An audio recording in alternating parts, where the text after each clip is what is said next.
ನಮ್ಮ ರಾಷ್ಟ್ರಗೀತೆ ಬ್ರಿಟಿಷ್ ದೊರೆಯನ್ನ ಸ್ವಾಗತಿಸೋಕೆ ಬರೆದ ಗೀತೆ ಅಂತ ಹೇಳಿ ವಿಶ್ವೇಶ್ವರ ಹೆಗಡೆ ಕಾಗೇರಿ ವಿವಾದ ಎಬ್ಬಿಸಿದ್ರು. ಕಾಗೇರಿ ಅವರ ಮಾತಿಗೆ ಕೆರಳಿ ಕಾಂಗ್ರೆಸ್ ನಾಯಕರು ಕೆಂಡಾಮಂಡಲರಾಗಿದ್ದಾರೆ. ಇನ್ನು ದೇಶದ್ರೋಹದ ಕೇಸ್ ಹಾಕುವ ಎಚ್ಚರಿಕೆಯನ್ನು ನೀಡಿದ್ದಾರೆ.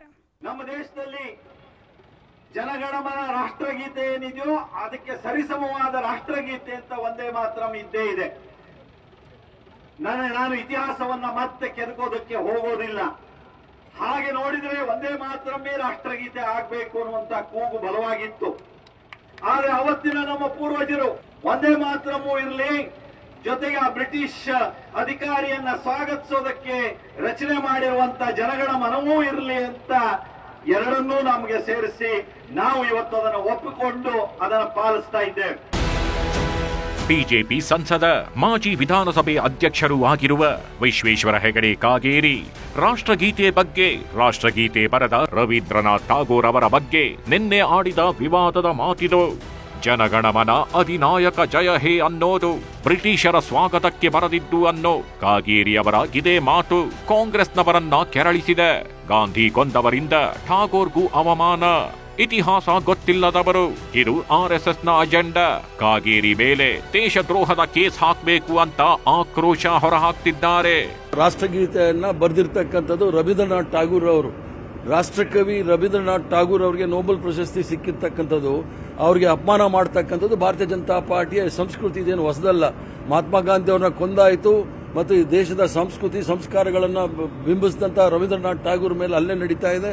ಇದನ್ನು ನೋಡಿದಾಗ ಇವರು ದೇಶದ್ರೋಹಿಗಳು ಅಂತೇಳಿ ಬಹಳ ಸ್ಪಷ್ಟವಾಗಿ ಸಾಬೀತು ಮಾಡ್ತಾ ಇದ್ದಾರೆ. ನೀವು ಸಂವಿಧಾನಕ್ಕೂ ಗೌರವ ಕೊಟ್ಟಿಲ್ಲ, ನಮ್ಮ ರಾಷ್ಟ್ರ ಧ್ವಜಕ್ಕೂ ಗೌರವ ಕೊಟ್ಟಿಲ್ಲ, ಮತ್ತೆ ನಮ್ಮ ರಾಷ್ಟ್ರಗೀತೆಗೂ ಕೂಡ ನೀವು ಗೌರವ ಕೊಟ್ಟಿಲ್ಲ. ಇವ್ರು ಓದಲ್ಲ, ಮಾಡಲ್ಲ, ಬರೇ ಇವರು ಏನು ವಾಟ್ಸ್ಆಪ್ ಅಲ್ಲಿ ಬರುತ್ತೆ, ಫೇಸ್ಬುಕ್ ಅಲ್ಲಿ ಬರುತ್ತೆ, ಅಲ್ಲೇನು ಒಂದು ಸುಳ್ಳಿನ ಕಾರ್ಖಾನೆ ನಡೆಸಿದಾರಲ್ಲ ಈ ಶಾಖೆಗಳಲ್ಲಿ ಅಥವಾ ಈ ಕೇಶವ ಕೃಪಗಳಲ್ಲಿ, ಅದನ್ನೇ ಬಂದು ಇವ್ರ ಇತಿಹಾಸ ಅನ್ಕೊಂಡಿದ್ದಾರೆ. ವಿಶ್ವೇಶ್ವರ ಹೆಗಡೆ ಕಾಗೇರಿ ಅಷ್ಟೇ ಅಲ್ಲ, 16 ವರ್ಷಗಳ ಮೊದಲೇ ಅನೇಕ ಬಿಜೆಪಿ ನಾಯಕರು, ಆರ್ಎಸ್ಎಸ್ನವರು ಜನಗಣಮನ ರಾಷ್ಟ್ರಗೀತೆ ಆಗಬಾರದು ಅಂತ ಹೇಳಿದ್ರು. ಆಗಿನ್ನೂ ಜೀವಂತವಾಗಿದ್ದ ರವೀಂದ್ರನಾಥ್ ಟಾಗೋರ್ ಸ್ಪಷ್ಟನೆಯನ್ನು ಕೊಟ್ಟಿದ್ರು. 4ನೇ ಜಾರ್ಜ್ ಅಥವಾ 5ನೇ ಜಾರ್ಜ್ ಅನ್ನು ಮಾನವ ಜಾತಿಯ ಕಲಾತೀತ ಇತಿಹಾಸದ ಅಸಂಖ್ಯ ಯುಗಗಳ ಮೂಲಕ ಯಾತ್ರಿಗಳನ್ನು ಮುನ್ನಡೆಸುವ ಶಾಶ್ವತ ರತಿಯಾಗಿ ಹಾಡಿ ಹೊಗಳುವಂತಹ ಅಪಾರ ಮೂರ್ಖತನಕ್ಕೆ ನನ್ನನ್ನು ಸಮರ್ಥನೆಂದು ಪರಿಗಣಿಸುವವರಿಗೆ ಉತ್ತರಿಸಲು ನಾನು ಆಸಕ್ತಿ ತೋರಿದರೆ ಅದು ನನ್ನನ್ನು ನಾನು ಅವಮಾನಿಸಿಕೊಳ್ಳುವಂತೆಯೇ ಆಗುತ್ತದೆ ಅಂತ ಟಾಗೋರ್ ಉತ್ತರ ಕೊಟ್ಟಿದ್ರು. ಜನಗಣಮನ ಅನ್ನೋ ರಾಷ್ಟ್ರಗೀತೆಗೆ ಎಷ್ಟು ದೊಡ್ಡ ಇತಿಹಾಸ ಆಗಿದೆಯೋ ಅಷ್ಟೇ ವಿವಾದಗಳು ಆಗಿನಿಂದಲೂ ಇವೆ.